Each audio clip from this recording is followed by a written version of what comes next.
Yo, what is going on, everybody? Welcome to episode 123 of Miami Dolphins content. Your boy Bleezy and CT in the house.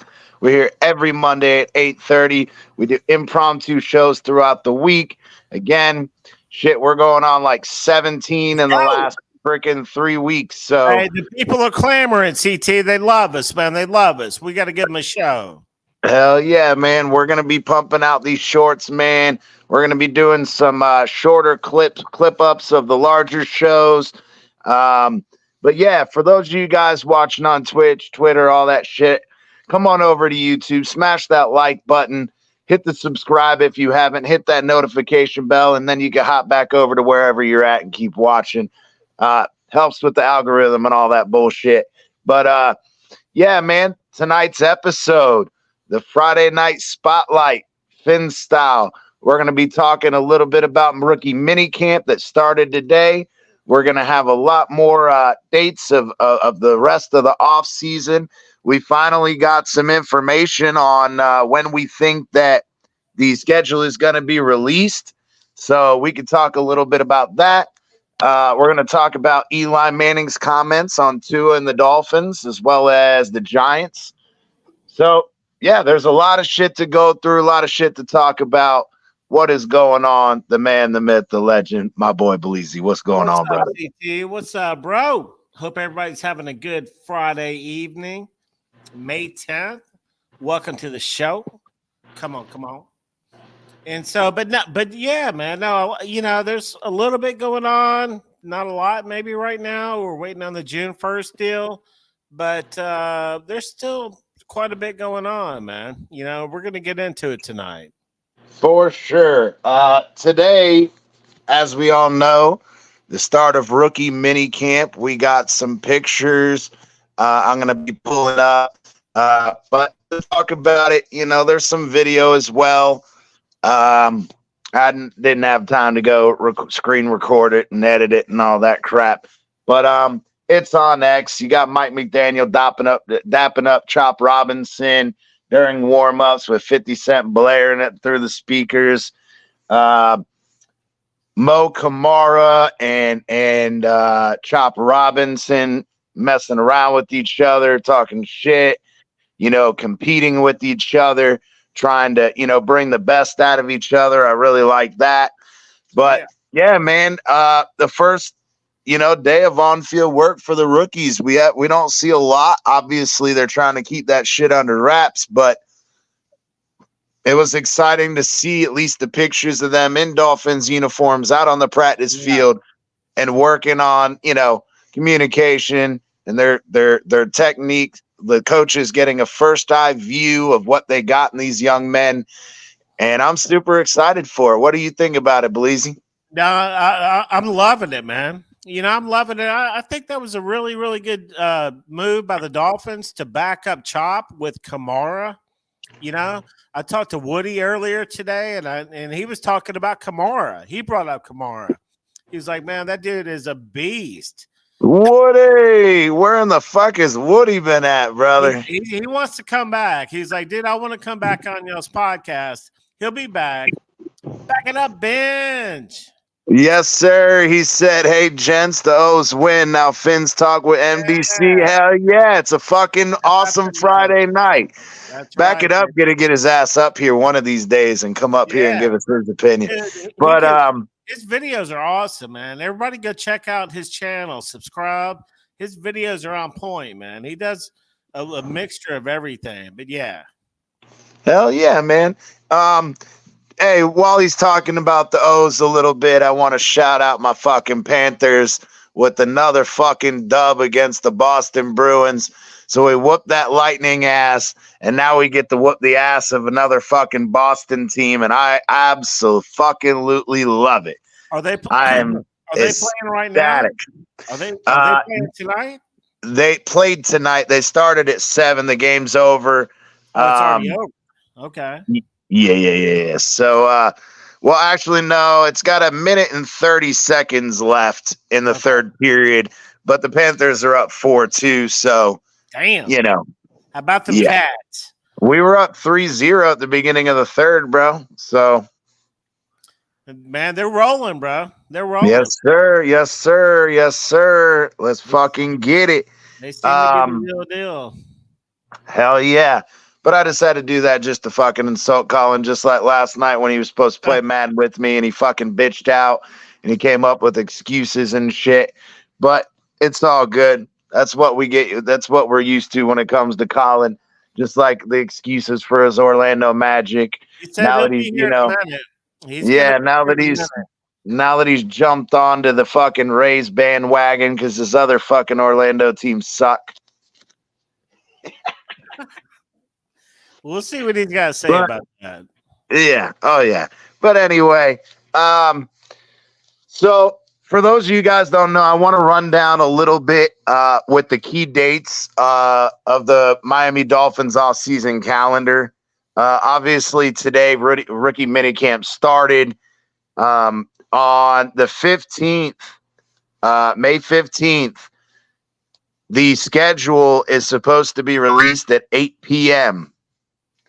So we're This definitely going to have coming to. Yep. Wednesday, Yep. This coming Wednesday. we'll be live. Hell yeah, we'll be live. And Hang on. nobody So what really, are they nobody. doing? They're releasing it at 8 o'clock at night, almost Yep. like 8, a 8 showcase. p.m. Eastern. Well, no, because remember what they've done the last, I think, couple years, 2 or 3 maybe, is they allow the individual teams to release it on They their own, start like they do the tweeting hype about. videos. Yeah, the Yeah, hype videos and right. shit. Okay. So, Okay. I mean, Right. I'm sure that maybe the teams will leak it like a little while before the actual That's what schedule happened. comes out. Right. Because They that's what started happened leaking out. last year. Remember, They did. last Yeah, year was yeah. supposed to be released at 8 o'clock, but we knew by like 5:30, 6 o'clock when the Dolphins released their hype Right. video. You're right. They started pumping out. There was a couple of tweets about 1 or 2 games, and all of a sudden, yeah, you're right. It did all come out like that. And that's cool. I'm looking forward to it. Hell yeah, I love the hype videos, man. I mean, some teams suck at them. The Baltimore Ravens. Theirs was shitty last year. Mhm. But yeah, man, I mean, I can't wait for it. We can really start getting in depth talking about, It'll be having to interesting. travel back and forth or whatever the case may be, all the Right. circumstances involved with it, all the ins and outs. Yeah. But yeah, man, nobody gives a fuck. The owners meeting, the NFL spring meetings in Nashville are the 20th to the 22nd. Now, OTAs will be May 28th through 31st, and that's obviously team activities and workouts. So I'm super looking forward to that, man. We are getting fucking close. I mean, then you got June 4th through 6th, you got Dolphins mandatory mini camp, and the 17th is the deadline for the franchise tag. And yeah, obviously in late July, NFL training camp start up, baby. And August 1st is the Hall of Fame game. Man, We that's are what. not that fucking far away, dude. And I'm No, super we're not. excited. Colin in the building. What's going on, Colin? He's still on mute. There he is. What's up, He's bro? in there working, baby. What's up? He's in there making that money. You see that Yes, thumbnail? You sir. see his thumbnail? His Avi? Yeah, that's his fucking his mugshot. His doppelganger. That's I was watching a gangster video the other day, and they were showing a young John Gotti. John Gotti when he got arrested when he was a youngster, and that's the picture. I was like, oh my god, he looks just like fucking Colin. Oh man, that's crazy. Yeah, young John Back it up, Gotti. Benj. Yeah, Back it up. Knew who it was. He yeah, said back it's it up, Gotti. Liz. What's up? We got young Gotti over here.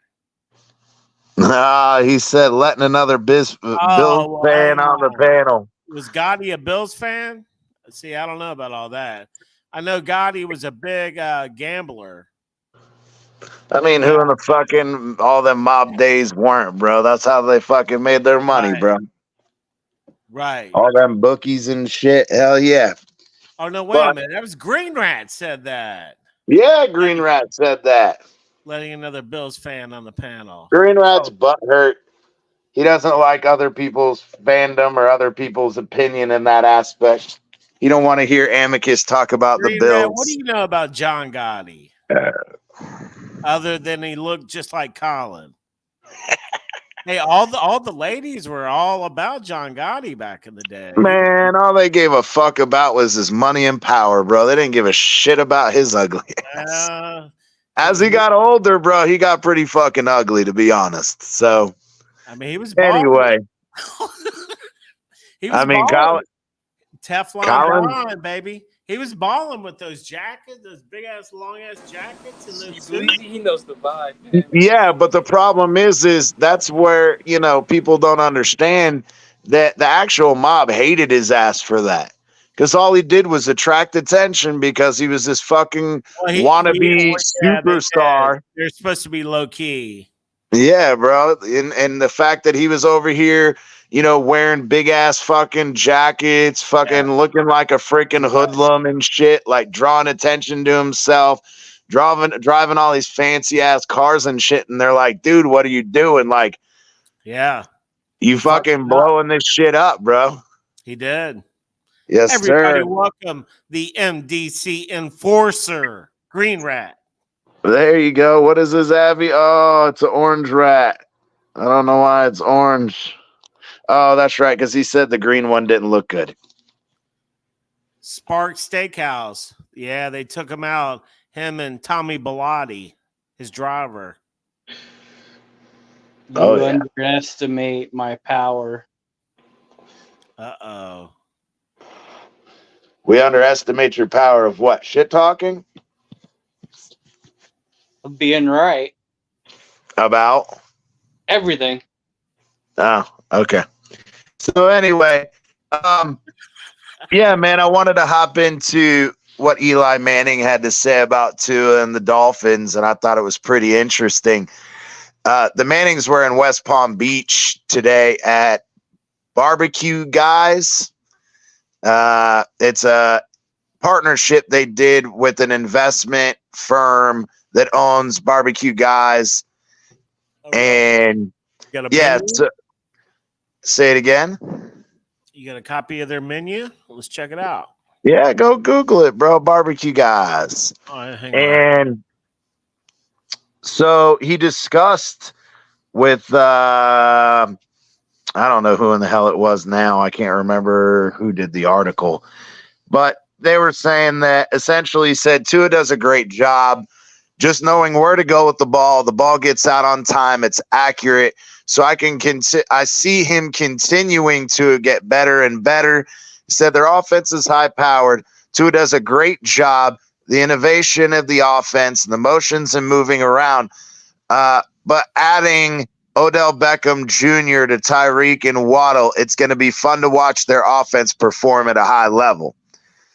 So I thought that was very, very interesting as it kind of kills some narratives there. Yeah. I mean, what narratives is it killing? I mean, the fact that people say, oh, all the, retired great quarterbacks think Tua is trash and all the bullshit that we heard about that, you know? So the majority of all the former players I've heard that have talked about Tua have said he's legit.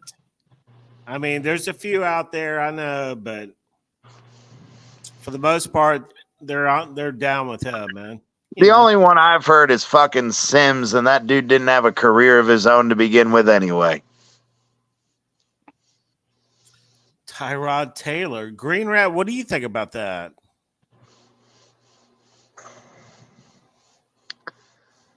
Green Rat. About what? What do you think about Eli Manning, what he said about Tua? I didn't hear it. I was in the other room. No, you're fine. Did he trash him? Say it again. I said, did he trash him or something?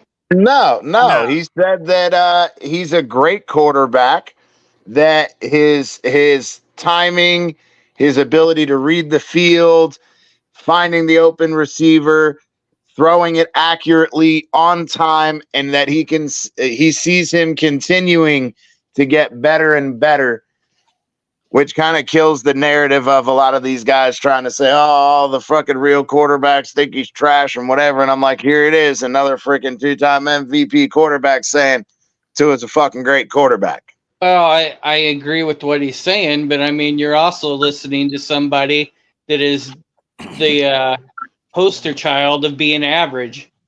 Whoa!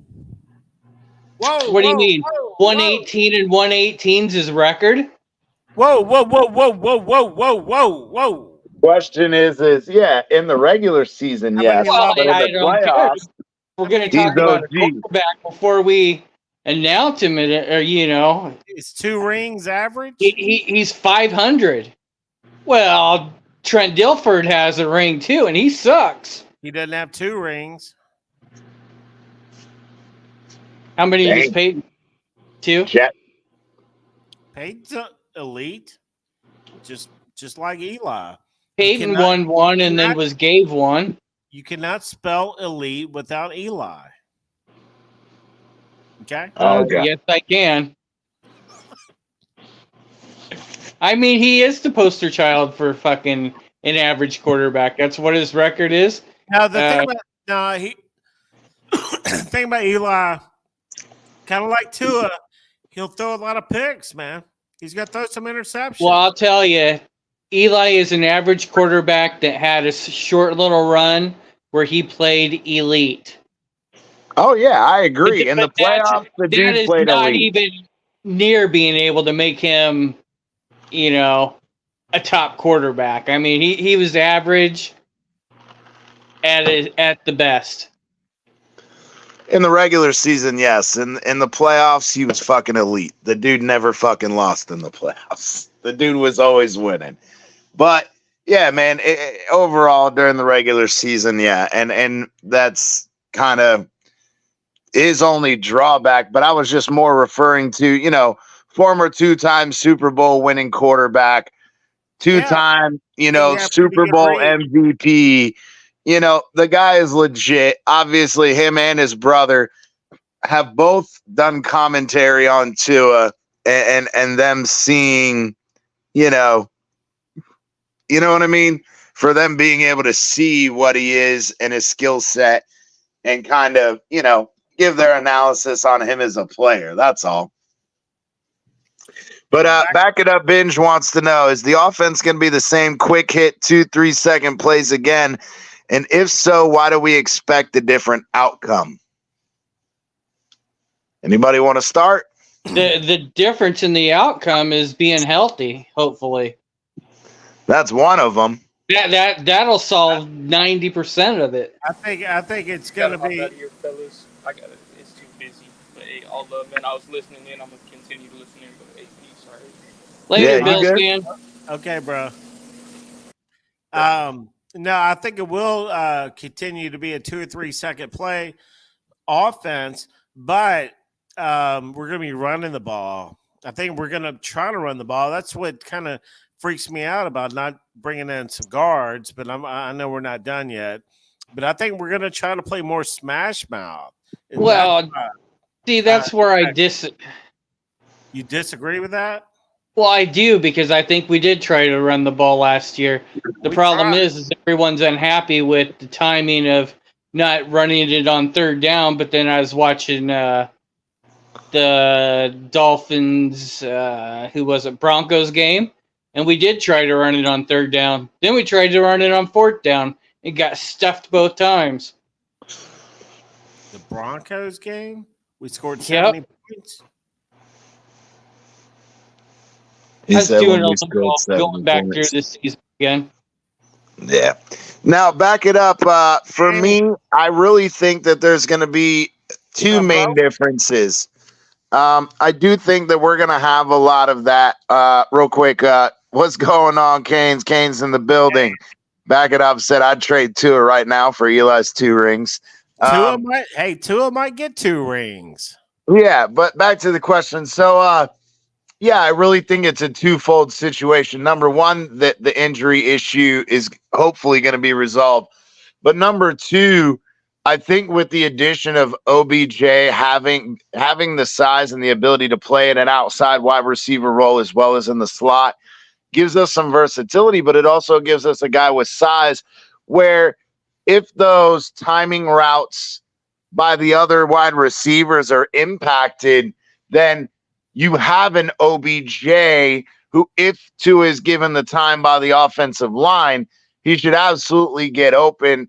And we know Tua's ability, back shoulder throws, pinpoint accuracy, the ability if Mike McDaniel can scheme up, better check downs, better play design with check downs. It'll give the opportunity, even if the short timing routes are disrupted, Tua still has an option. So I really think that those are going to be the differences in the outcome for me. But we were doing that at the beginning of the year.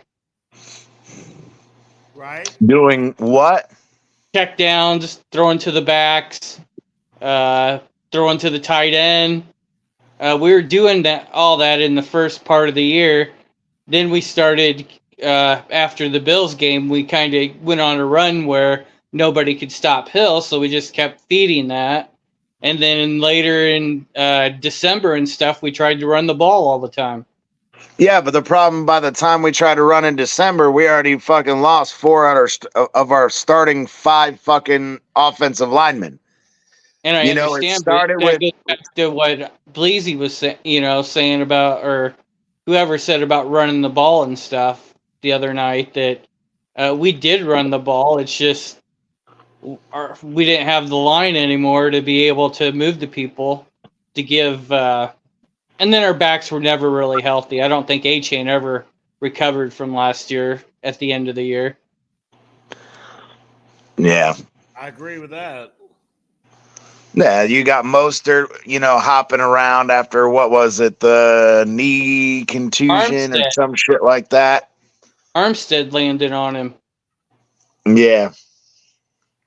So, yeah, man, I mean, you would think that the overall health of the team, offensive line, running back, wide receiver, hopefully the defense, would allow us to have a better result at the end of the year.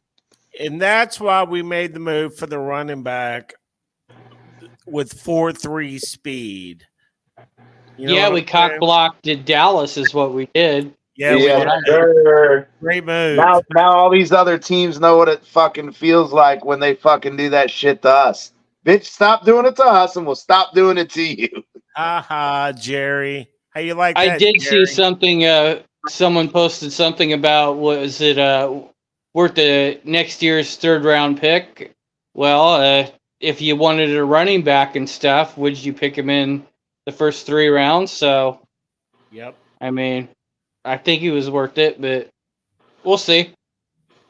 Yeah, and that's kind of the thing, though, is I think it was Alan Popar who wrote it, that according to the draft scale, the draft trade valuation, like, the valuation for each pick, that a 4th rounder this year is worth a 3rd rounder next year.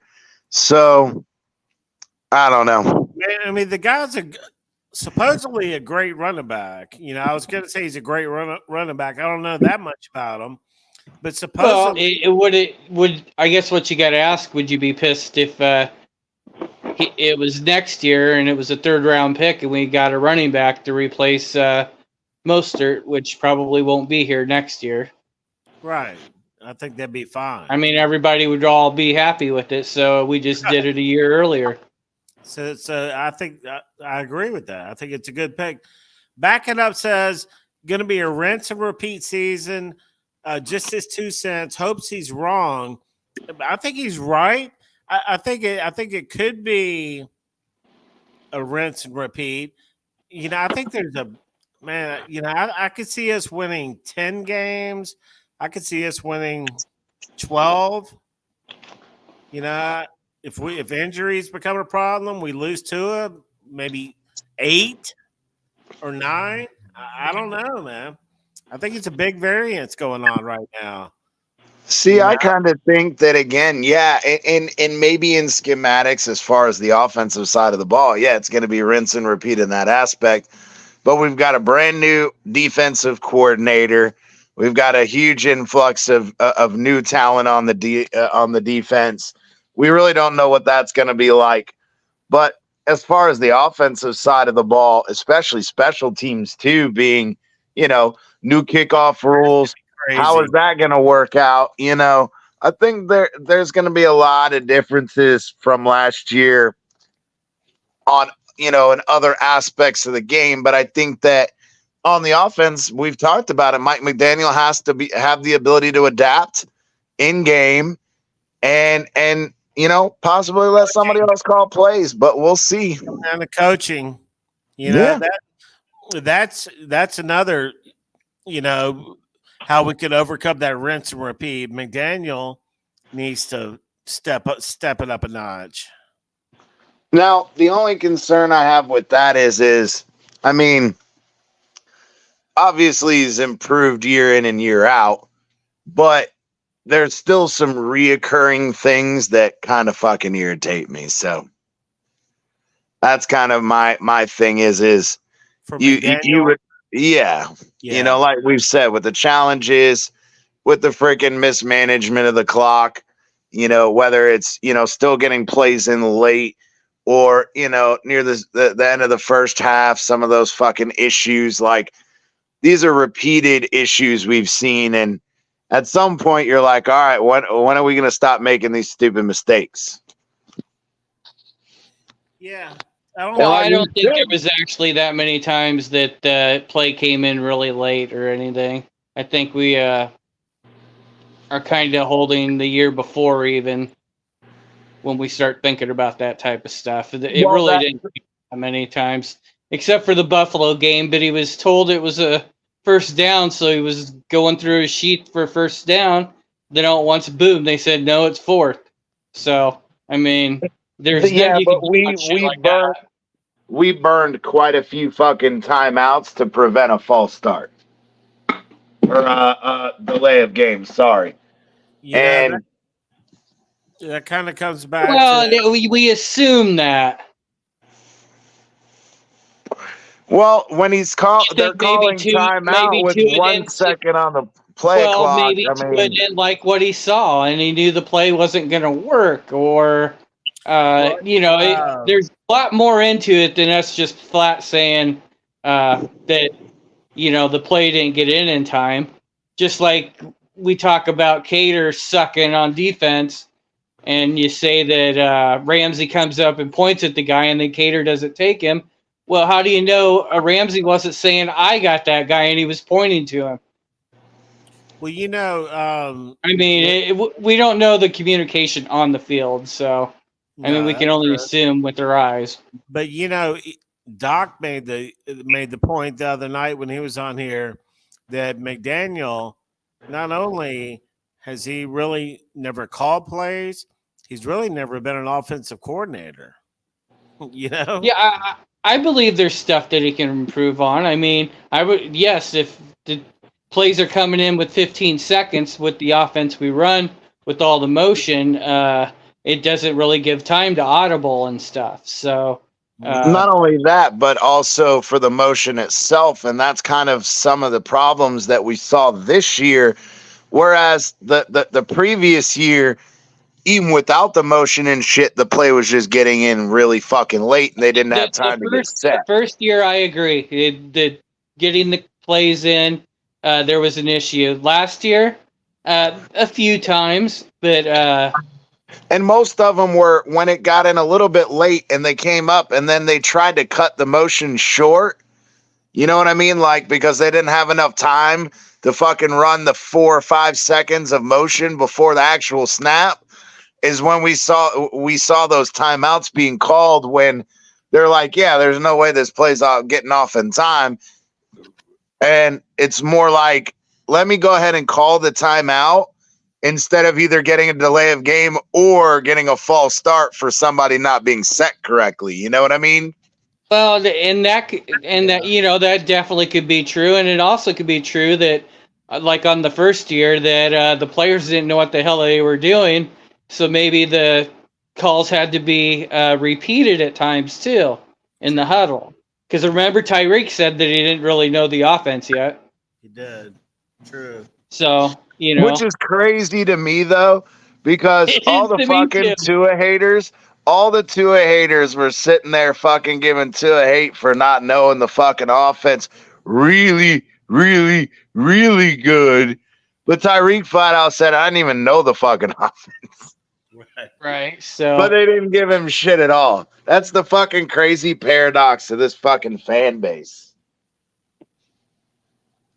that's why I try to keep an open mind on what's going on, and as far as what the year's gonna hold for us, I mean, man, if we have the same record or a little better as last year, I'll be happy. I will too. Just get in the playoffs. Get in the playoffs. That's all I say. Get there and see what happens, and hopefully not have to go to sub-zero fucking temperatures. I mean that's going to be my main goal again. Is going to be finish strong and get a home field in the playoffs, man. Well, the fact is since Tua has been a Dolphin, we more wins in December than we have losses. So, Yep. People can say whatever they want about December.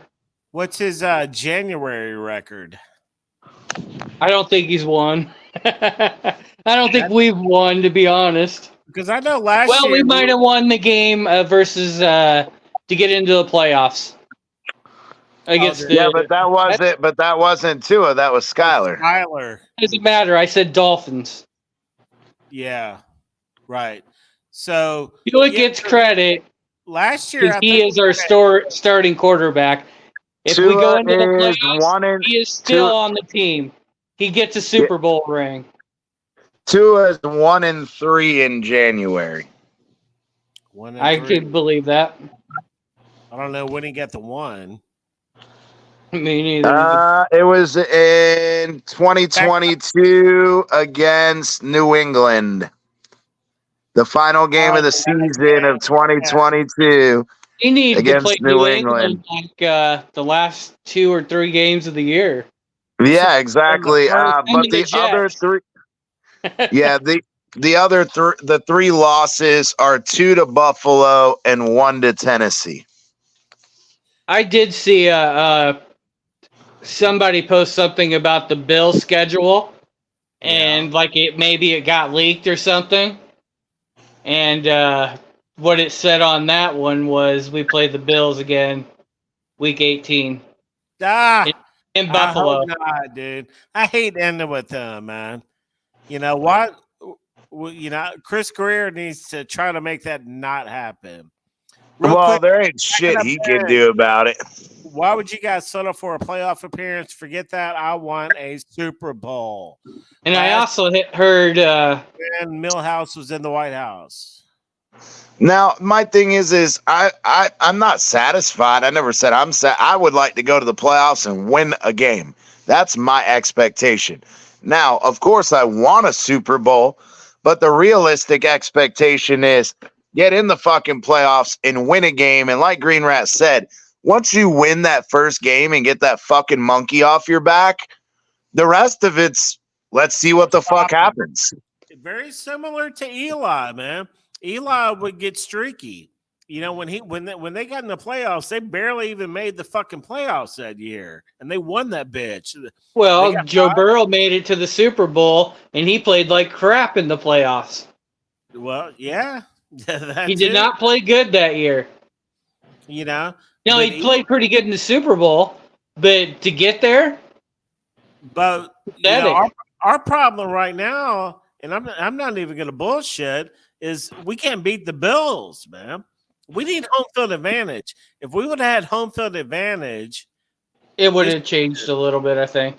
I think a little bit, but the injuries on the fucking defensive side of the ball would have still been our downfall. We were beat up at the end. It's same on the offensive line. We can't forget that too. We were destroyed. Melvin Oh Ingram yeah. came in balling. Shout out to And him. with fucking Mostert and Tyreek Hill coming into that Kansas City game playing on fucking fumes. Right. Yeah, it's a combination of all that. But hey, it's going to be the same way this year, man. It's a death march, as the late, great Jim Mandich said. The NFL is a death march to the end, you know? Absolutely. Who's gonna be healthy, man, you know? And so we'll see. Hopefully There you go. Tua can stay healthy.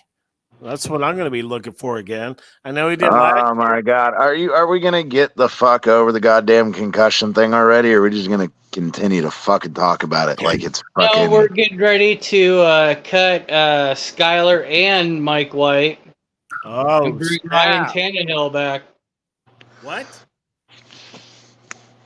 Breaking news? No. It's fucking trolling at its fucking finest. Hey, right along with re-signing of Ryan Tannehill, we're going to be bringing Noah back as well. Noah would be an awesome addition. No, wouldn't it be a fucking Well, he was shit out addition. playing Cam Smith in preseason last year, so He might be joking. As But a matter of fact, no, he was not. yes, he was. I think I would Bro, take. Cam Smith was the fucking dog in that fucking training camp last year. You're lying again. Bro, he got torched one motherfucking time. Y'all fucking Cam Smith fucking haters. He got torched one time in a preseason game. Yep. Again, got torched one fucking time on a double move. All the reports from training camp said before he was traded that he was probably going to be starting. And that is Noah. That's bullshit because we signed fucking Eli Apple before that. Even your old boy Omar was talking about it. Omar ain't my boy. I like some of Omar's shit, but nah. But anyway, so go ahead, Bleezy. My bad. No, I was gonna say, where's Noah at right now? I'm looking it up. Washington. Is he on the roster? Yep. Oh yeah, he is. Yeah, he is. All right. Probably a special teamers like he was at Dallas. So now let's go back to the whole. How many years do you have to be in the NFL and you're not a bust? Oh, come on, Green Rat. I'm just saying. Yeah. So you're saying longevity? How many years now? Longevity? It'd be what, 5 years now he's been there?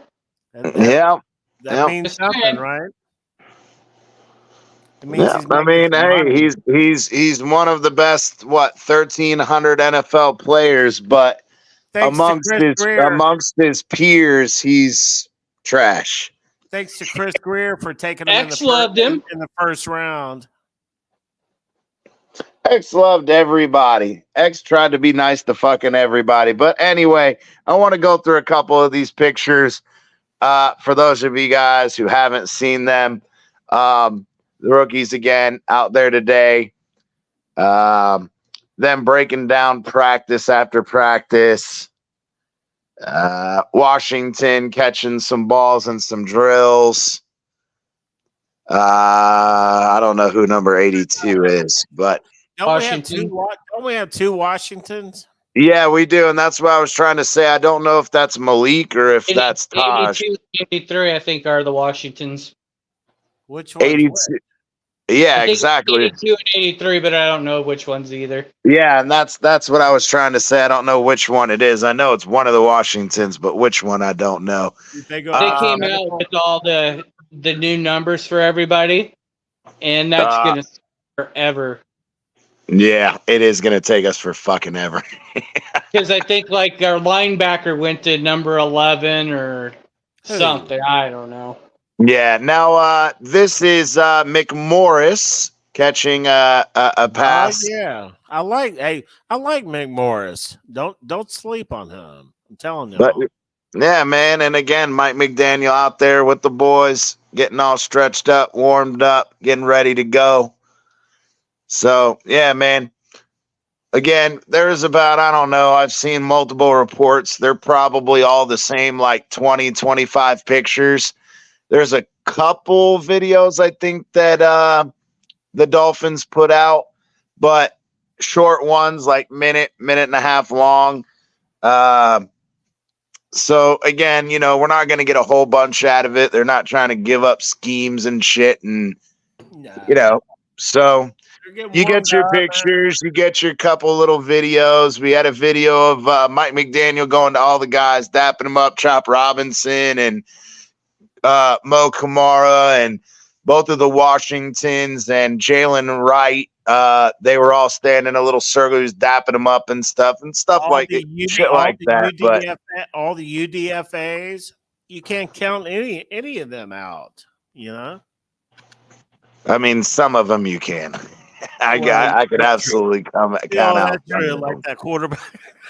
Yeah, I was gonna say there's a couple that I'm pretty sure. There's a couple I'm pretty sure just can't bodies. But there's some that you're taking a look at, some of those offensive linemen that I don't know. Who knows? Yeah, pretty much. I mean, crazy. Trash.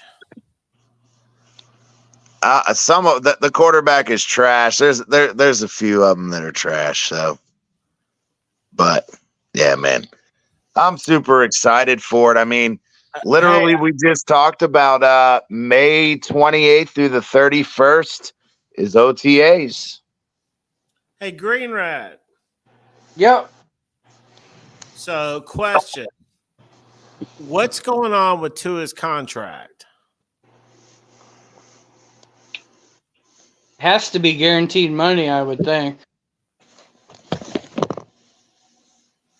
Green Rat, you know what? I'm starting to lean, and I said something to CT earlier. I'm starting to lean towards not giving him a contract. Go the Christian Wilkins route and make him earn it. Your thoughts? I don't know. I believe that they want him here long term. I think something will get done. Putting it off, and he balls out again. He will reset the quarterback market, and it's going to be an ungodly amount of money. Everyone keeps saying that we want, get out ahead of it, get out ahead of it. Well, here's our chance to get out ahead of it, and we'll see. Well, yeah, we'll see if fucking Chris Greer pulls a trigger or he freaking fires another dud. I think Chris Greer is trying to lowball him right now. Yeah, how could they not come to a decision, to an agreement? I could work out. Part of it's fucking to his agents. It's to his agents? Yeah, they're greedy bastards. Well, I mean, I don't even know who his agents are. I didn't even know he had more than one. How difficult can it be? You take Justin Herbert's contract as a template, bump it up a notch, and say, give me that. I agree with that, but that's not, So that's simple. I think maybe we're trying to lowball them. How come we can't come to an agreement? If they're really trying to come to an agreement, Greer always says, well, it's a long process. It takes time. What the fuck takes so long? But the funny thing is it did take you time to come up with a new contract with Jalen Ramsey when you were going to trade for him. Sure as fuck didn't take you a lot of time to get a new fucking deal done with Chubb when you wanted to trade for him. Right. Well, how long was the Ramsey contract? 3 years, something, maybe? I don't know. I think it was 3 or 4 because he was here last year. He's going to be here the next 2 years, and then the 4th year is a void year. So, I mean, technically, I guess 4 years, but really a 3-year, if that makes sense. Green Rat, I'm just saying the longer this goes without us giving him a contract, the more I think that we may go the Christian Wilkins route? I don't think there's any intention of going the Christian Wilkins route, but it could. Yeah, but at the cost of possibly pissing two off, and then when he does ball out, saying, you know what? Just Unless like you're gonna pay Christian? me fucking $80 million a year, I'm out. Just like Christian. Yeah, pretty much. Wow. Yeah, they were comparing Wilkins to the guy from Kansas City today. What were they saying? That they're identical guys. Yeah. Who? Chris Jones? Yeah, Oh no. that's Oh, what I no. was thinking, but Oh no. Oh no. Oh, you gotta love some of this fucking fan base, I swear. Fucking I don't know if it was Raiders people talking him up or ex-Dolphins that are angry, or I don't know. I saw it somewhere. I mean, I don't know. I don't know what the context was, but he may not be on that level, but he's right there underneath, man. Not far. Well, you know, Bleezy, sitting here thinking a little on it, it could be the 4-year, 5-year. Okay. Well, You know what I'm saying? Yeah. Yeah, True. that could be, but like we said though, I think it really, you know, were you watching when Doc Brown was on what was it, Wednesday or Monday night, one of those nights, whatever show it was. Monday I went night. to sleep. I rewatched some of it and stuff. Yeah, he was saying though, like from a player perspective, but also a team perspective, the 4-year deal works better for both parties. Because if Tua's confident in himself and his ability to ball out, then guess what? It's one less year that he has to wait for an extension and get a fucking second bag. You know what I mean?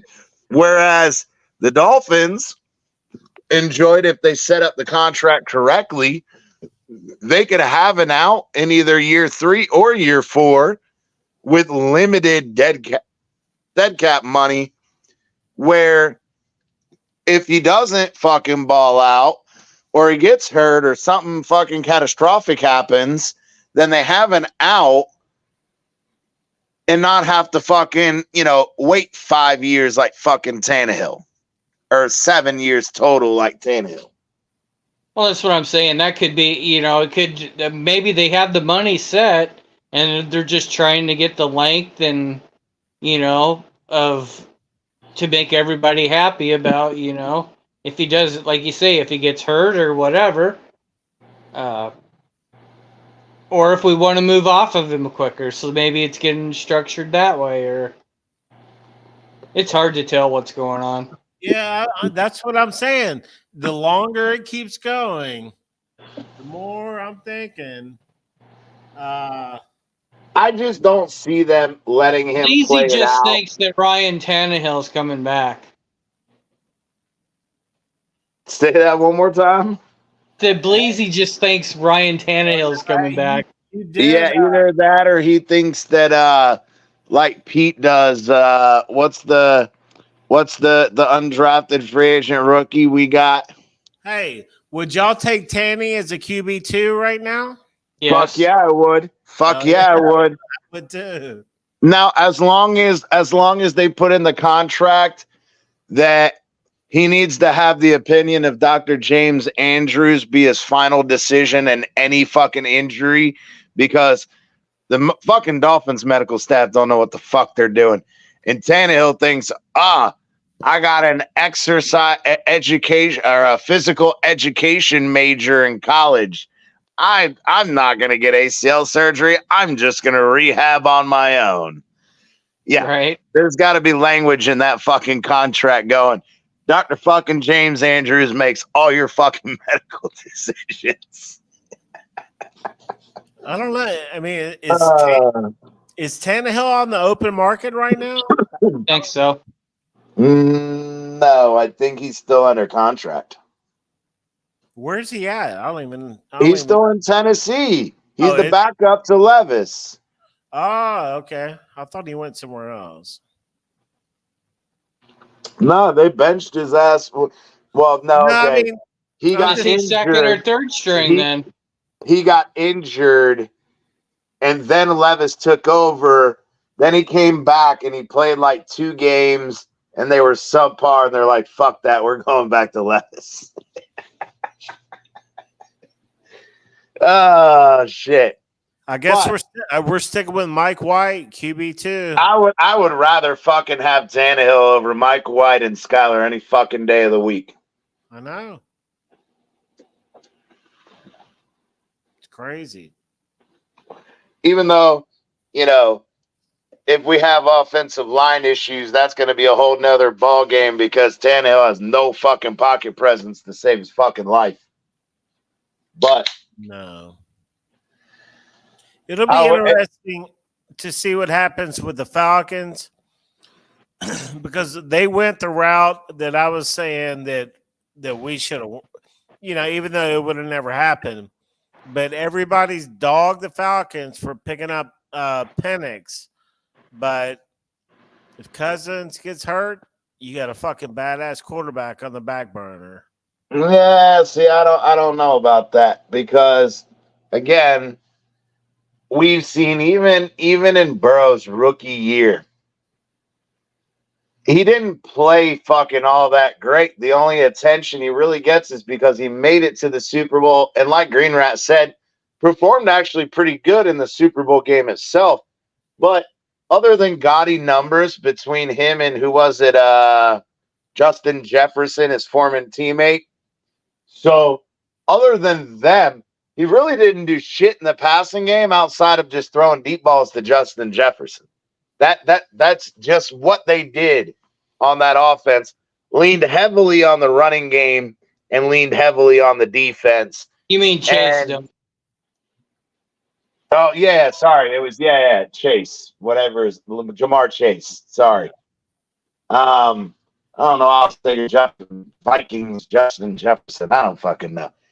Anyway, but yeah, like it's not like you like his moxie, you like his charisma, but the play was fucking so, and now here it is again. He's had 3 injuries in the past 2 years, 2 of them season ending. Dude's fucking injury prone. Right. Like we're talking with Doc and Green Rat. What are your thoughts in CT? Who off the rip? Who's had a better career, Herbert or Tua? NFL career. Tua. Herbert had 1 good year under Anthony Lynn in his rookie year when his offensive coordinator was his old offensive coordinator from college. That was his only good year. Green Rat, what do you think? Then Anthony Lynn got fired, and that whole fucking team fell apart. I think it's fairly close, but the difference is 2 is trending up. Versus Herbert. I mean, Herbert's first year was fucking awesome for what he did. Yeah. And then I Anthony believe Lynn got Tua's fired. last year was freaking awesome. So then you start, going the other 2 years, maybe a little edge to Tua, but Herbert still put up good numbers. So I think the mid 2 years were absolutely close. But I think it's the trending part that gives Tua the edge.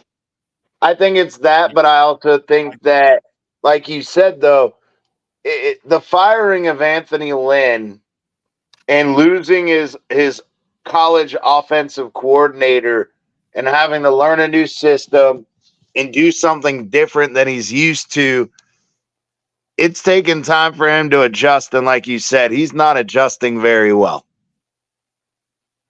He's not adjusting very well. He still has the physical tools, but I watched a couple games.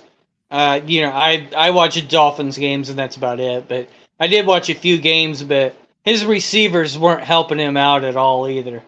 So, I mean, there was a lot of drops, to my opinion, on what I call drops. Yeah. Well, And I mean,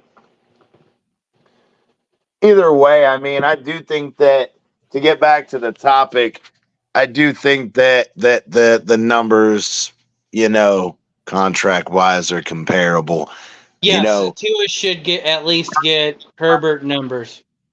Maybe a couple million more guaranteed a year. Exactly. Maybe 2 or I 3 agree. extra million guaranteed. Make Tua happy. Because again, at this juncture, like I said, and I hate to say it because if you didn't watch Monday's show that same night, I freaking brought up to Bleezy, Doc, and everybody on the panel.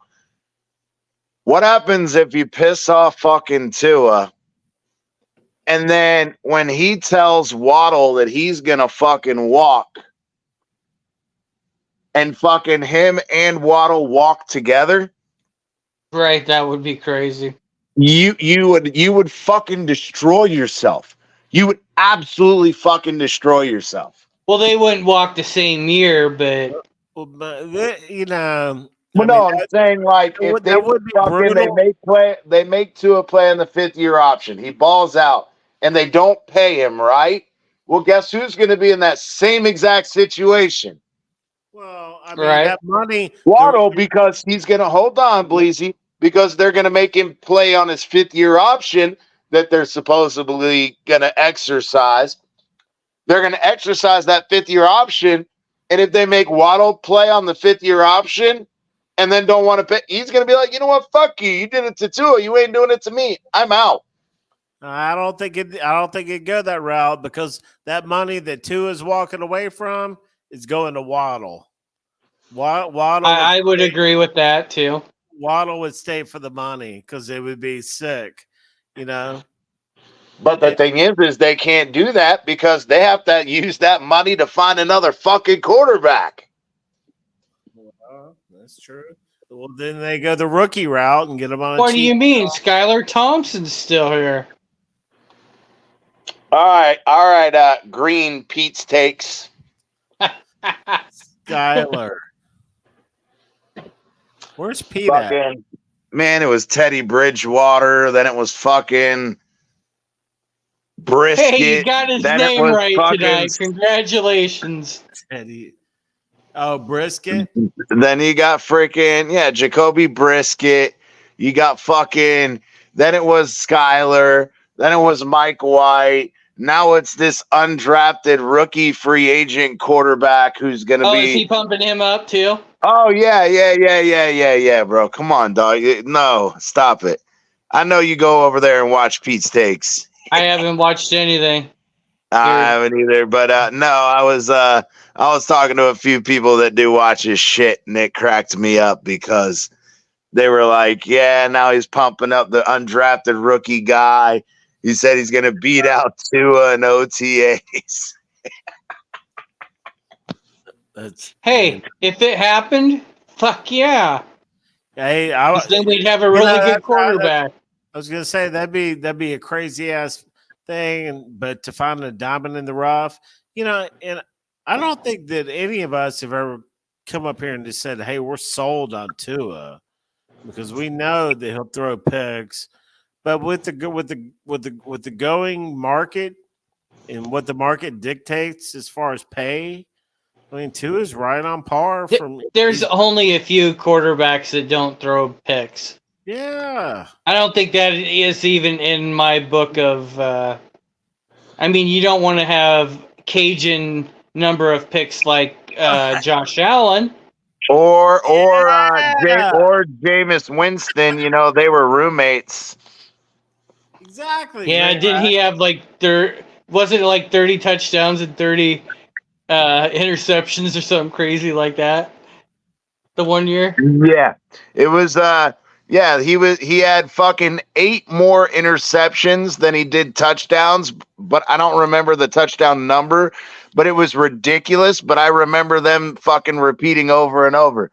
Doesn't matter. He threw so many fucking touchdowns. He threw 8 more interceptions than you did touchdowns.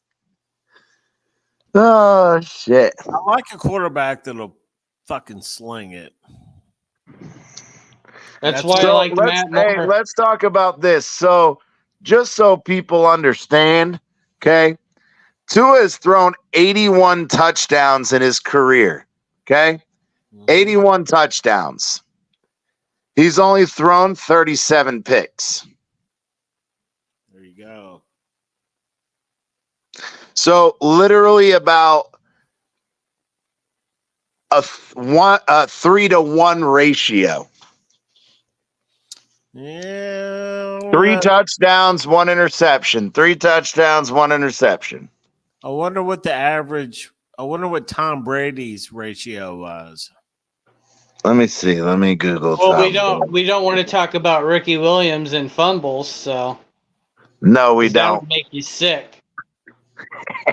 That's I know the answer to that one. Yeah, it's no matter how many be fucking. careful with the stats. Remember Larry L? Shout out to Larry L. Larry L. used to say stats are for losers, you know. And Yeah, stats are for losers who don't want to add the context of stats. well, it's like we got our saying on here. If you think something is true, you will find facts to back it up. So right here, this is crazy. Now that I'm fucking looking at this is kind of sick.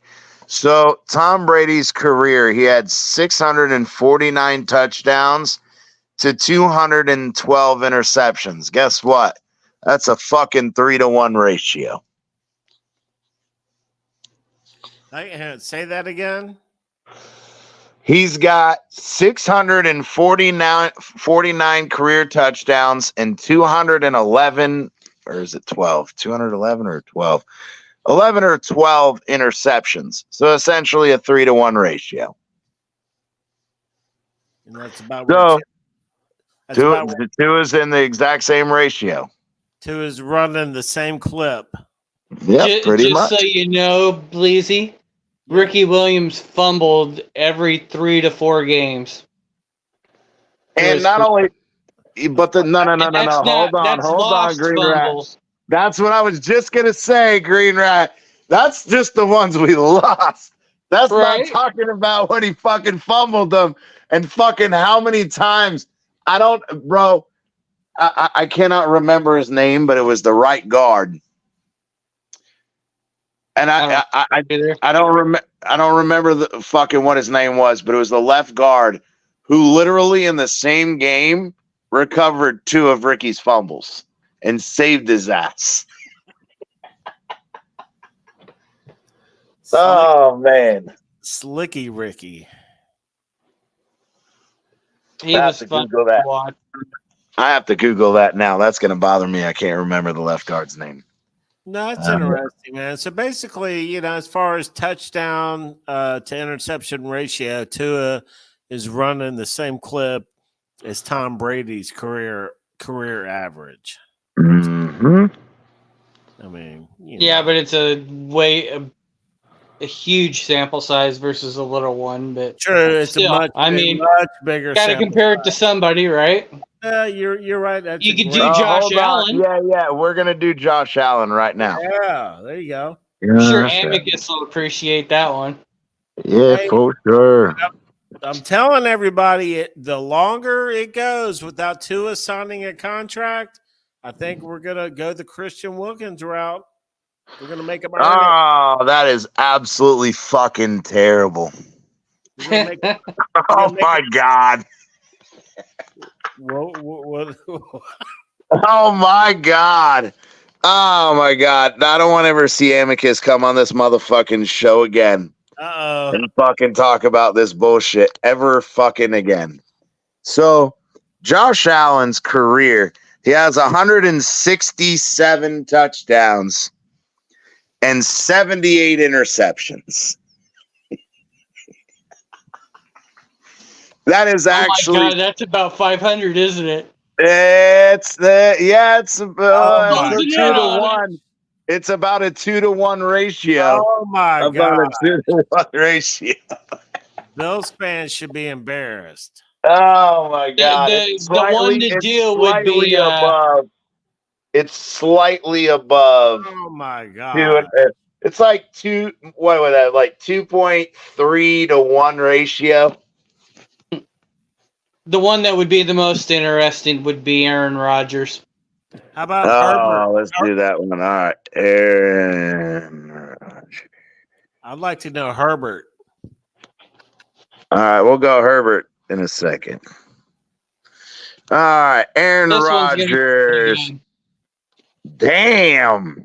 Yeah, you don't want me to say this one. He doesn't throw interceptions hardly. No. He has 475 career touchdowns to 105 career interceptions. Damn. That is nearly a fucking 5-to-1 ratio. That's efficient. That's fucking nuts. Wow. All right, let me go to Herbert. Let me go to Herbert. I guarantee you, wanting me close to that. It's gonna be more like Josh. I don't know. Herbert's might not be as bad as you think. All right, Justin Herbert. That ain't bad. That ain't bad. I mean, it's not terrible. It's closer to Josh Allen. He has 114 career touchdowns to 42 career interceptions. So again, slightly above a 2-to-1 ratio. But not as good as Tua, right? No, Not Tua was just slightly below just slightly above. Sorry, 3-to-1. Here it is. Let me bring it back up. Oh, do it. You're gonna have to do it. Do Eli Manning. Oh, we do. So, yeah. Hold on. Let's do Eli. That's Manning. another stat that Tua's agent could use in negotiate. Tua should get paid more than Justin Herbert. Period. Truly, I just want it to be over with and done, so everyone can move on. Well, that's 'Cause what we're I gonna have bunches of people especially the fucking Tua haters. That's my thing. I just can't wait for the fucking deal to be done. Okay. That's gonna make the math difficult for me. The longer it goes, the more I'm thinking that the deal's not going to get done. All right, so Eli Manning. Eli Manning has 366 career touchdowns to 244 career interceptions. Oh shit! Eli. He's on a fucking 3-to-2 ratio. Holy fuck. Put your glasses on. But now my question though, hold on. I'm gonna make it better. I'm gonna one up you. Eli Manning career playoff stats. Oh, there we go. Baller. Did I not say that I said that he played elite in those couple of playoff games? Yeah, so in his career, it's still kind of, to be honest, it's still kind of jacked up. No. It's actually close to fucking Tua's career. It's just slightly below 3-to-1. It's he's got 20 touchdowns to 9 interceptions. In the playoffs. Just short of 3-to-1 in the playoffs, which is crazy. All right. Hold on. I want to do one more just for shits and giggles. Well, 20-9, wouldn't that be closer to 2-to-1? No, it's 29 touchdowns. 29. I didn't hear 29 touchdowns to 9 interceptions. Okay, my bad. Yeah, no. You're fine. All right, let's do one more. You know what? We're going to do it for shits and giggles. Lamar Jackson. Yeah, that's a good one. Oh, God. That's no bueno. That's fucking Josh Allen status right there. He's got 125 touchdowns and 45 interceptions. So essentially same shit as fucking Josh Allen 2-1, slightly above 2-1. I bet you Russell Wilson's aren't too bad. All right, let's try Russell. Russell. Just trying to think of quarterbacks that I thought, don't remember throwing a whole lot. Oh, we got to fucking do Drew Brees too. Oh, that's a good one, Drew Brees. Damn. Okay, Russell. Is he popping off? He's got 354 career touchdowns with 106 interceptions, which is near 4-1. Damn. Just slightly lower than 4-1. That's pretty fucking impressive. I mean, it's not Aaron Rodgers status, but what the fuck happened? What the fuck happened to freaking Russell Wilson? Because a lot of them interceptions came in the last year. Yeah, no shit. Well, I tell you, watching that Denver-Miami game over, fucking the Broncos could have had 40-some points. I mean, fumbles and shit as they're going towards the end zone, and it was kind of embarrassing, to be honest. Damn, that ain't bad. Okay, go Drew Brees. Okay. Drew Brees had 571 touchdowns to 243 interceptions. 5-2, essentially 2.5-1. Okay. I mean, that's kind of slightly above Josh Allen, but he also played a long career where Josh Allen has not. I mean, think about that. What is it? 18 years? He played 18 fucking years? What about Joe Montana? Ooh, let's go Joe Montana. That's a good one. He's a piece of garbage.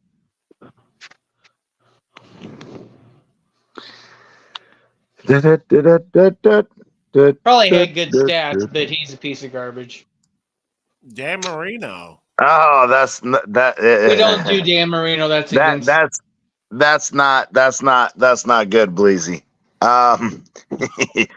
He had 273 career touchdowns and 139 interceptions. So less than 2-1. That's like 1.8-1. So Who? Joe Montana. Wow. All right, who was the other one we said? All right, let's do Dan Marino for the fuck. Marino.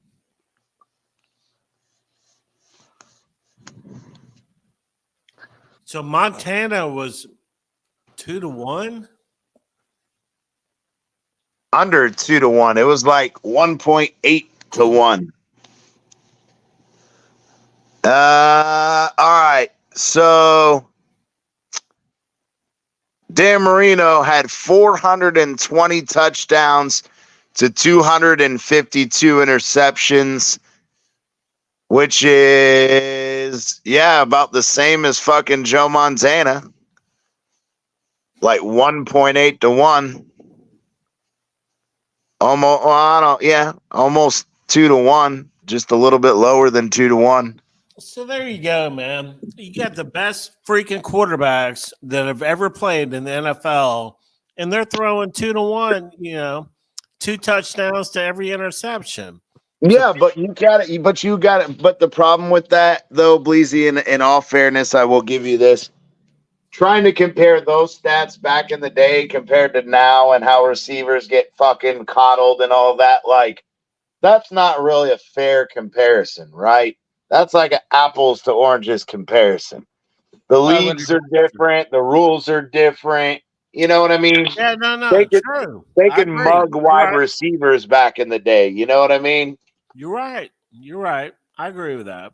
That's why when fucking Dan Marino, as cocky as his ass is, when they asked him, hey, in this kind of league, how many touchdowns you think you've had? He said he would have over 700. Right. I don't discount that. How about so let's think more new school then, right? How about Peyton Manning? Oh yeah, we got to do a Peyton Manning. So while he's researching that, I did hear another rumor about us not picking up another right guard yet. Oof. That maybe Okay. they're trying to hold off to see if Connor's going to be healthy enough for the season. I think I heard that too. What's That going would be on? interesting. What's up with Connor? Man, I done told you guys.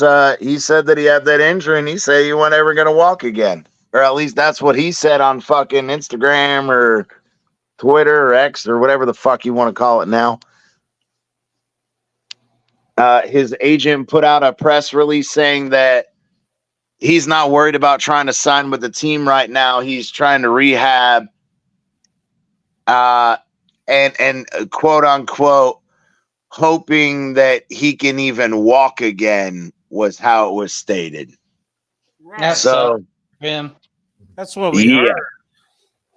But now, whether that's true or not, I don't know, but that's right. We heard a week later he's trying to make a team or something. So who knows?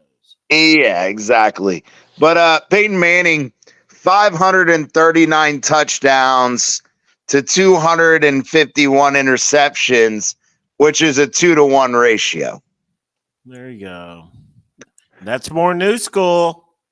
Yeah, but at the same time, you got to remember the dude still got drafted fucking in 98. So we're talking about, a guy who is relevant 26 years ago. Let's go back to Brady. Then what was Brady? Now that we've been thinking about this, let's go back to Can't Brady. remember now. Hold on. A whole lot. Yeah, no, he had 649 touchdowns and 212 interceptions, which puts him 3-to-1. That's pretty good. Which is the same. Well, two is at like 2.8-to-1, but close to 3-to-1, which put him in the same category as Aaron Rodgers. No, Aaron Rodgers was like 5-to-1, I think. That's right. Yeah, he was ridiculous. It was Russell Wilson. Sorry, God. No, I was gonna say I can't believe that you're not doing Patrick Mahomes. Oh shit! I completely fucking forgot about that. So did I till just now. Yeah. I was like, think of a new school quarterback, and then I'm like, oh, duh. His is now we got to do fucking what's his name? Fucking Justin Herbert and Joe Burrow. Justin Herbert and Joe Burrow. Mahomes is a good one though. I think his is damn. He's at nearly 4-to-1. He's 219 touchdowns to 63 interceptions. Damn. Very. Yeah, that's close to fucking 4-to-1. He's trying to be the GOAT. All right, let's do Joe Burrow career stats. All right, he's got 97 career touchdowns and 37 interceptions, which would put roughly same as Tua, like a 2.8-to-1. So, I mean, Joe Burrow and Tua in that aspect, the ratio is fucking equal. So that's interesting. Okay. Let's do Justin Herbert.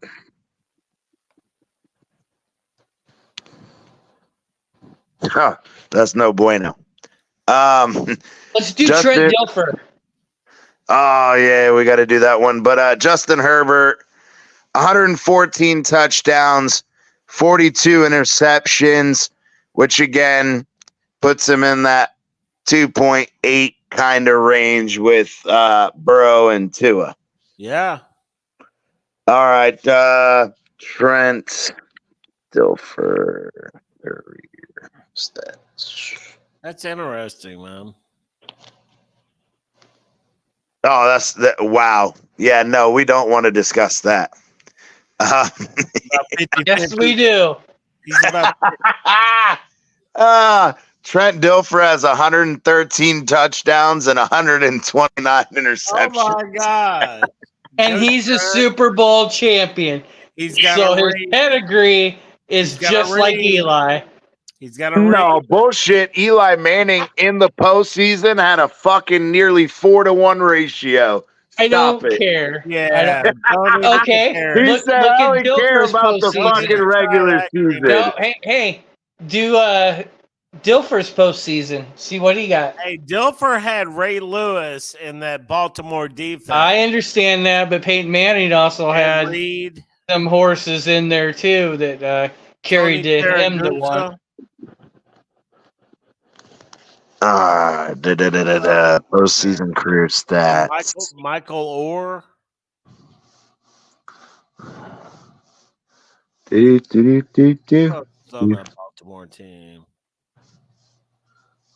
Ray Lewis was the main one. Probably won't be very many. Trent Dilfer is Reed. actually he's dead fucking even. In his postseason career, he's got 4 touchdowns, 4 interceptions. Game manager. Won a Super Bowl and 4 touchdowns. Think about that for a second. Yeah.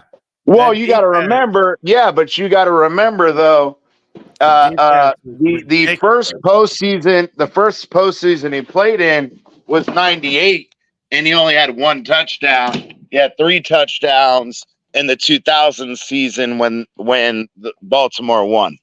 Ray Lewis. So he only had 3 touchdowns. That's funny. I guess that doesn't mean that they didn't get touchdowns. But here's the thing though, he had 3 touchdowns to 1 interception. Right. And in the it wasn't 1998, it was 97 when he played for Tampa Bay. He had 1 touchdown and 3 interceptions in the 2 playoff games that they played. So he was on 2 different teams. Yeah. He was in 97. He went to the playoffs with Tampa Bay. They played 2 games, and he played 4 games, obviously, with Baltimore in the postseason in 2000 when they won the championship. But in that championship postseason, he went 3-1. So you can't trash him. Right. You can't trash him. I can trash him. You know what's crazy? Green Rat said, fuck the stats. I don't care. I'm still going to talk shit. But hey, real quick, 120 of you guys in the room. We know they're all not on YouTube. Come on over to from Twitter, X, Twitch, TikTok, all that. TikTok. Come on over. Yeah, TikTok too. Come on over here to YouTube. Smash that like button. Hit the subscribe if you haven't. Hit that notification bell. We would appreciate it. Helps out the algorithm, helps out the subs, trying to get back to that 1,400 we were at before. Let's get it. But yeah, anyway, go ahead, boys. Yeah, I was about to say something. I forgot what the F I was going to say. Yeah, that happens. It's called CRS. It's getting old. It's called can't remember shit. You're about to say that Lane Kiffin sucks. That's what you're going to say. Oh, shit. Yeah, Green Rat didn't like my Lane Kiffin take with Doc. Nope. The other night. What? I mean, I don't know. Why don't we ever talk about his scandal and shit? What scandal? What scandal? Oh. What scandal? Didn't they have something about a football team out in California or something? He got fired. There was no scandal. He got fired because he lost games. It wasn't a scandal. That's not what I remember, but you could be right. They fired him at the airport on the tarmac. They fucking didn't let him on the plane. They said, "You're fired." Then I would never want to be another coach. Yeah, it was embarrassing, and that's what I'm saying. That's why when he came in Ole Miss in Oxford, they have their own airport, And so he came flying in that airport and landed. And then at the press conference, he was like, I'll tell you what, this is a much better tarmac experience than my last tarmac experience. Right, I would imagine. And so, but no, he's a good coach, bro. I've seen enough coaching throughout, but he came in after the last guy, and he showed what a good coach is all about. Lane Kiffin knows how to coach, man, legit. He'll be in the mix. Ole Miss will be in the mix this year for the college playoffs, but. And he's an offensive coach. He reminds me a lot of Mike McDaniel. He really does, man. A lot. Ah, fuck, we're doomed. They're very similar. I think McDaniel. Yeah, I want to say this. Oh, go ahead. I think No, I was going to say about the scandal thing. The only scandal that he's been involved with was at Ole Miss when a former player tried to file a lawsuit against them in the school saying that he supposedly said, quote unquote, I could kick you off the team even if you want to cry mental mental health, you have mental health issues or something. That's the only scandal that comes up with Lane Kiffin. Now, they did say in the article is that USC did fire him on the tarmac prior to him going on a recruiting flight, and they decided that they didn't want to pay. God damn it. I closed it out now and I can't remember whatever his salary was, that they essentially, the board, the trust board or whoever makes the decisions on how much to pay the coach and all that bullshit or whatever, that they didn't feel like his wins moving forward would, give what they thought the program needed. So they they fired him, but they had to pay him anyway. They had to pay, the remaining years on his contract. If y'all remember, he was actually the head coach of the Raiders at one point. Remember that? No, I do not remember that. Green What year was that? Green Rat, you don't remember that? I missed what you said. I was reading and my brain wasn't working. Lane Kiffin, the Raiders hired Lane Kiffin as their head coach 1 year. I think I do, actually. He lasted like 6 months, and they fired his ass. He was young, man. That was a long time ago. And but they hired him, man. The Raiders. He was a head coach, and I think that's probably where he learned. Yeah, it says he was 31 years old. He was the youngest head coach in modern NFL history since 1946. Yeah. And then he got the boot, and then he kind of did. That was 2007 and 2008. And then he did Tennessee dirty. Those people up in Knoxville, Tennessee, can't stand his ass, because I think it might have been right after he left the Raiders. He went to UT. Yep, he went to Tennessee after getting fired by the Raiders. Stayed there for about half a year and got offered the job at USC and quit Tennessee and took the USC job. Maybe that's what I'm thinking about. What the controversy and leaving? That's probably what it was. I might have used the wrong word. Because they do that shit all the time. That shit happened. Remember with what was his name? Sarkisian. Remember when what's his name for the when he was Washington. God damn it, with Kyler Murray. The Cardinals. The Cardinals. Remember when he was still under Saban's staff as the OC and he took the Cardinals job, and Saban said, "Fuck you. I'll find somebody else to replace you for the bowl game." Like, so if you get hired by another team, like, I don't necessarily like the idea of like if he quit in the middle of a season, like he got hired what, like in the middle of the season and quit? Lane Kiffin did, yeah. He at Tennessee, he USC hired him in the middle of the season. He quit and left, if I remember right. All right, now that's fucked. See, that's fucked. That's what I'm saying. He had a little baggage with him. That's what So Green Rev. No, my thing was, yeah, that's what I was trying to say. Like, if they hired him and then, like, okay, look, I need to go recruit and whatever for this team, like, maybe, if they have somebody to take over, they coach the bowl game or whatever, But damn, he left in the middle of the season? That's fucked. That's fucked.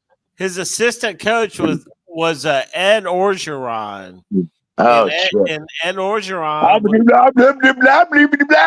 was with him at Tennessee, and Ed left with him to USC. And they both went to USC.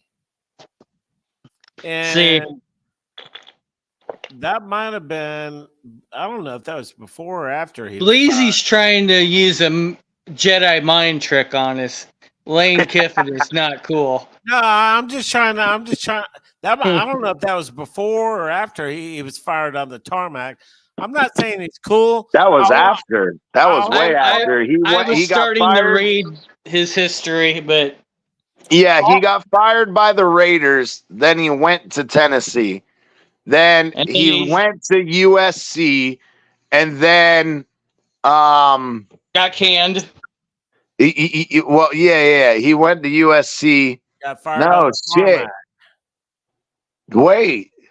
Yeah. That was the tarmac was after he hauled ass from Tennessee. Been to USC twice, I think. Yeah, but that was the first time he got fired, and then he went back a second time. Yeah. So yeah, the tarmac incident happened after him and Orgeron hauled ass on Tennessee. Right. Okay. Yeah. So Lane Kiffin hauled ass on Tennessee, went to USC, and got fired on the tarmac. Gotta love it. And then he took the job at Florida Atlantic. He was in FAU. Yep, FAU. Yep. And everybody's like, what the hell is he doing taking that job? And he built a really, really good team down there, and they dominated. And his very next job, and he stayed down there for like 4 or 5 years, I think. And he did really good. His very next job was Ole Miss. Well, I know a coach that could fall right into the same, that could have a nice career just like him. His name's Brian Flores. Ha! Whoa. The only thing that I would ever give some confidence to that is if he pulls off a la a Bill Belichick miracle of Belichick sucked dick in Cleveland and then had to travel around until he got another fucking job with the Patriots. Then he got lucky enough to stumble into Tom Brady. So if he's lucky enough to get another shot at being a head coach, then he's lucky enough to get an elite quarterback like Tom Brady. He might have a chance at fucking actually having a coaching career, a head coaching career. But other than that, it's not happening. Well, you're not catching all that I'm saying. I say he belongs in college. Who? Flo? Oh. I do. I think he would be an extremely good. Well, I think he would to an extent, but with all these soft ass fucking liberal fucks out here, they're gonna clash with his personality. The transfer portals has kind of ruined his chance of going to college. But I would love him up in Iowa. Where he tells shut up, you stupid farming fucking white redneck. Just tackle the guy. Right? I think, hey, CT called me out the other night. I said Brian Flores would have a head coaching job as of like right now. I said after last year he would get a head coaching job. I thought That he didn't would happen. go to job. And that did not happen. And it won't happen as long as, number one, as long as that fucking lawsuit against the NFL is out there, he won't get a head coaching job. I can tell you that right And I now. agree with you on that point too, probably. No owner is going to trust him. None. I mean, what's the difference between a head coaching job and a DC? I mean, I guess I know the difference. The head coach only gives the information to the DC that's needed. You're not talking, the DC's not up there talking directly with an owner, where an owner has to worry about what they're saying, how they're saying it. How is this motherfucker going to try to twist this shit to get some extra money because he sucks as a head coach? So there actually is a big difference if you put it like that. Yeah, there's a huge difference. Gotcha. Like I said, I don't think unless the lawsuit is settled, and even in that, I don't even think that, that in itself is going to fucking help him because of the way he went about doing what he did. I don't think any of the fucking owners are going to trust him. But he sued the Dolphins. I mean, what the? And he also sued the NFL, which is all of the teams. Right. So, again, none of the other owners are going to trust him. They're never going to go, okay, I'm going to have a meeting with you. And if they ever did that, they'd be tape recording secretly every fucking meeting they had with them so this motherfucker can't lie. Do you think he'll get a head coaching job? No. He will never get another head coaching job. I agree. Period. If he didn't get one this past year, he will not get one now. I agree. And the thing is the lust for teams for him is gone. His prime fucking availability was coming off of those Super Bowls with fucking Brady and the Patriots. His lust is gone. Yeah. The intrigue, the infatuation with them is gone. I mean, Minnesota is effed. I mean, who's their quarterback now?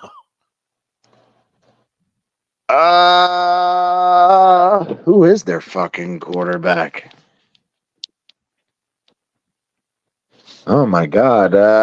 JJ McCarthy, Sam Darnold, and Jaron Hall. What are they doing, bro?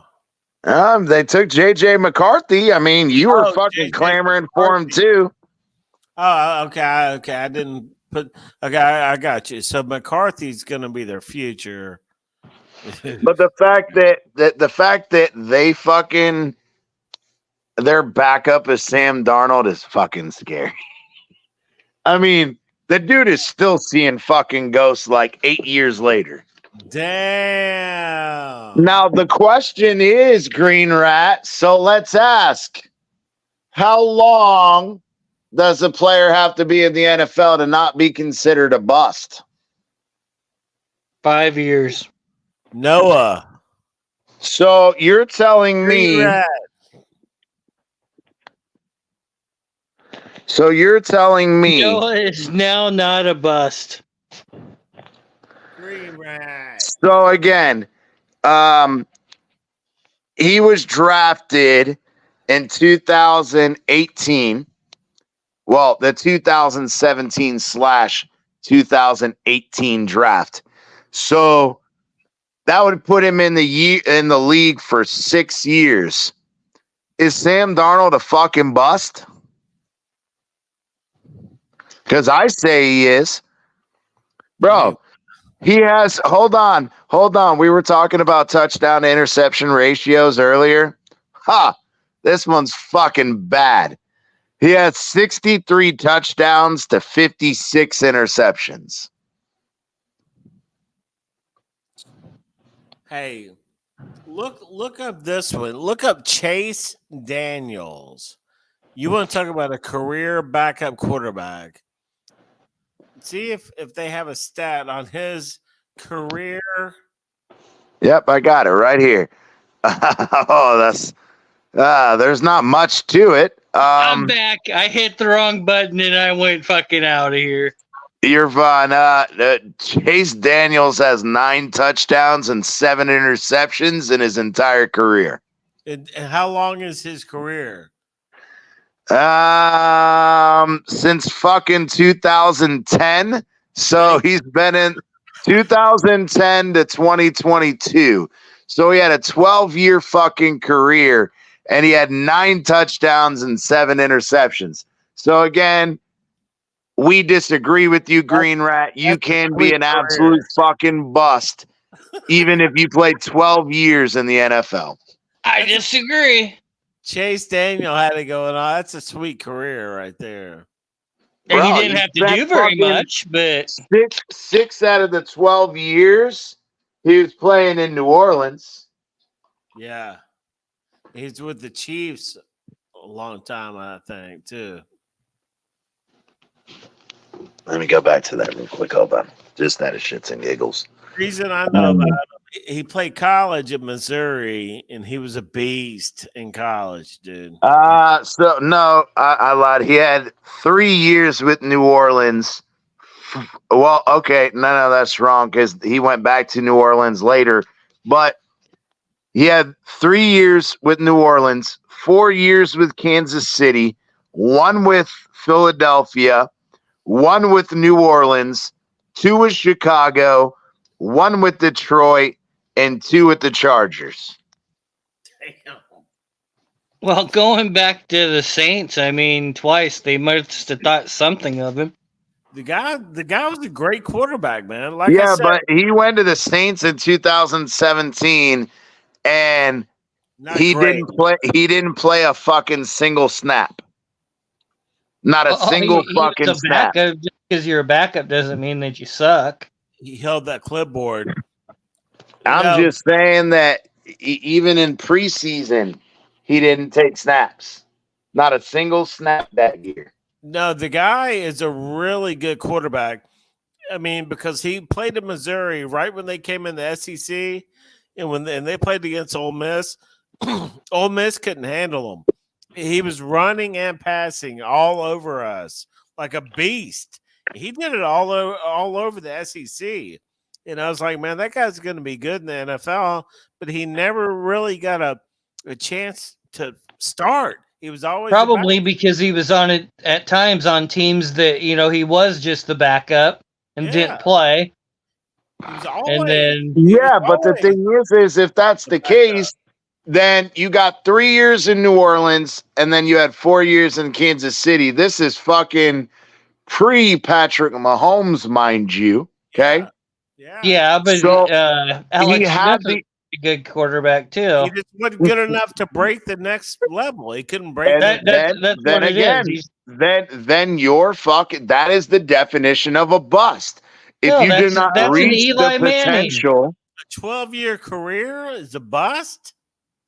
No, I'm saying it's a bust as far as your expectations when you were drafted, what you were expected to become versus what you actually produced in your career. I'm sorry, but the guy has 1,700 yards. He wasn't a high draft pick, though. He was not a high draft pick. I don't think.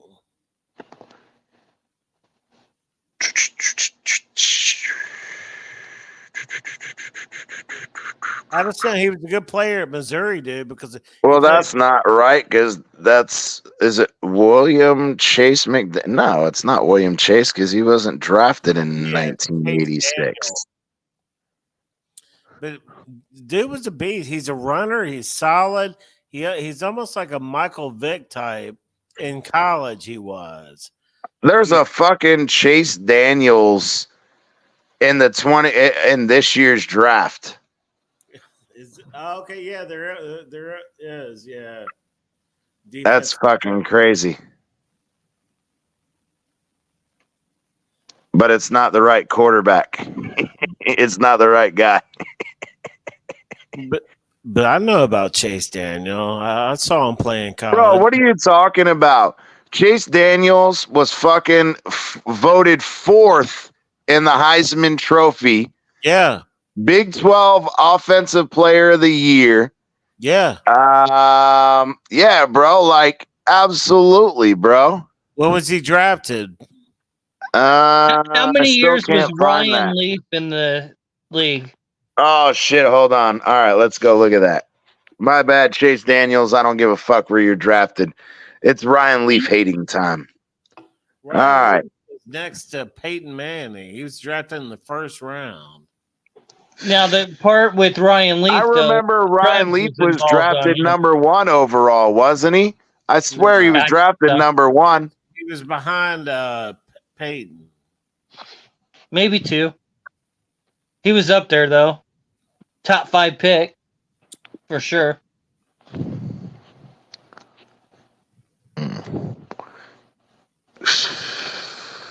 There's another one too. You could do Jamarcus Russell. I think he might stuck around too long. Okay, Chase Daniel was an undrafted. Yeah, he went number 2 to the Chargers.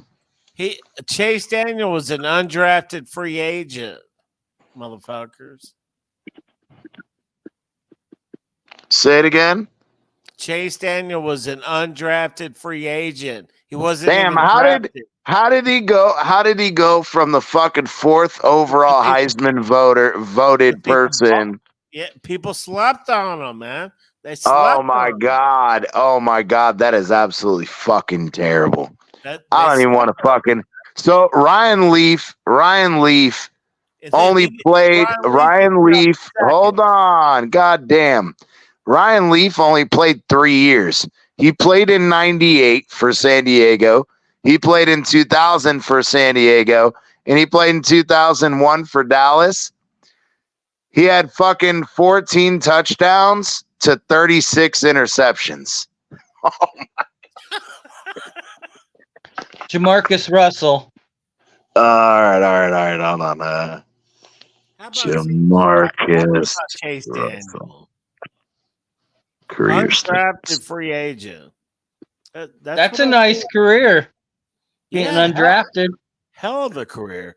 You know, that's why a lot of these quarterbacks that have talent. That's just as bad as Ryan Leaf. Those are busts. Now, at least Russell, he played 3 years. However, he eclipsed the 4,000-yard mark where Ryan Leaf only had like 2,600 yards. But Jamarcus Russell has 4,083 yards for 18 touchdowns and 23 interceptions. Crazy. That's fucking insane.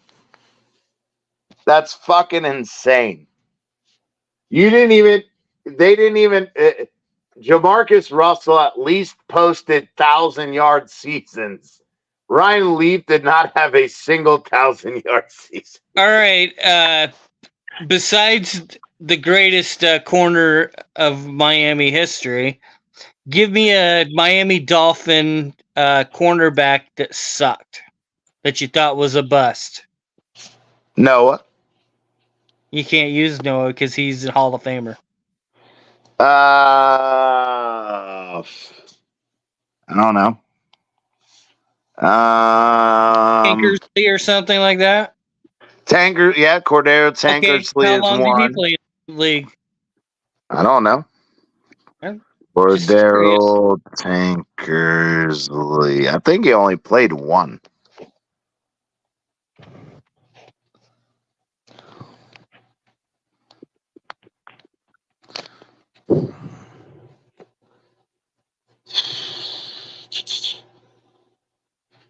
He was a 3rd-round pick. And what's Green Rat doing? Trying to make something up for Noah? Yeah, kind of. Probably. I didn't start this. He only played 3 years. He played 1 for Miami and then he played 2 for the Vikings, the Minnesota Vikings. CT started this. We never have had. Yeah, and CT is ending this. I only want to come on for about an hour. We've been fucking hammering out these shows. We did a 4-hour show the other night. We did a 4-hour, 4.5-hour show on Monday. I'm fucking just trying to chill. We've been on almost 2 hours. Yeah. I love you, boys. We're definitely going to go this coming Monday night, as always. And then on the scheduled release night, we're going to be live. Yes, sir. Okay. It's being reported that the NFL is releasing the schedule on May 15th. I have seen nowhere in confirmation. We've heard, or I've seen now about 20 different pundits across multiple platforms, ESPN, Barroom Sports, PFF, all these different places talking about the rumor is that it will be released May 15th at 8 o'clock Eastern time. So for Green Rat, it'll be a little bit earlier for you. But yeah, that's the rumor. So we will be prepared for that. But yeah, final thoughts, Green Rat. I appreciate you coming on as always. Good show tonight, guys. Absolutely. That's it. That's Keeping it short and sweet. All right. Bleezy, final thoughts, brother.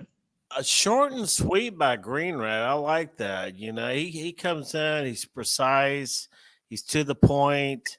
You know, he'll get in the pocket, he'll mix it up with anybody, he'll go toe to toe. I mean, he will call it like he sees it. He calls it fair and square. I mean, he will line it up with the best of them, and he will knuckle up. He's not scared. He won't back down, and that's why we love the Green Rat MDC Enforcer. Shout out. Yes, sir. He said, fuck you. You didn't use your time. I'll use yours. No, we'll see you guys on the next one. As always, we're going to leave you with our favorite clip. My final thoughts, 120 in the room. Come on over to YouTube. Smash that like button. Hit the subscribe. Hit that notification bell. Impromptu shows throughout the week, but here every Monday at 8:30. Anytime something major going on, we'll hop on. We'll give you guys the juice. Absolutely. And we'll see you on the next one. Peace. Monday night. Everybody knew. They would yell from the box like